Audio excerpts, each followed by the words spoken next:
गणेश भक्तांना मी 2-3 गोष्टीचं मी आवाहन करणार आहे. सर्वप्रथम आपल्याला शिस्तबद्ध पद्धतीमध्ये गणेश विसर्जन करायचे आहे. आपल्याला ज्यावेळेला आपण आपल्या हर्षोल्लासमध्ये असतो, कुठल्याही व्यक्तीला, कुठल्याही जीवजंतूला कुठल्याही प्रकारचा त्रास होऊ नये याच्याबद्दल आपण विशेष लक्ष द्यायचं आहे. गणेश विसर्जनमध्ये कधी-कधी जो फार म्हणजे लाऊड स्पीकर आणि डी-जे वगैरे जे लोक वाजवतो, त्याच्यामुळे लोकांचा म्हणजे जो जीव आहे म्हणजे ते धोक्यात पण येतो, याची आपण वेळोवेळी बातमी पण ऐकलेलं आहे.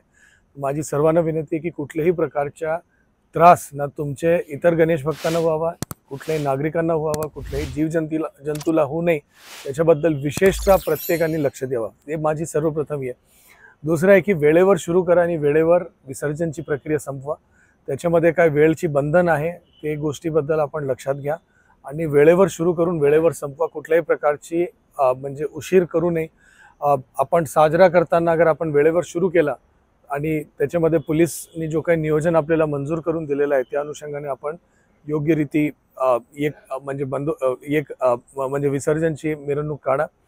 तिसरं आणि शेवटची माझी विनंती हे असणार आहे की कुठल्याही मिरवणूकमध्ये कुठल्याही व्यक्तींनी कुठल्याही परिस्थितीमध्ये म्हणजे कुठल्याही प्रकारच्या नशा करून त्या विसर्जनाच्या कार्यक्रमामध्ये आपण येऊ नये. या गोष्टीबद्दल आपण लक्ष द्या.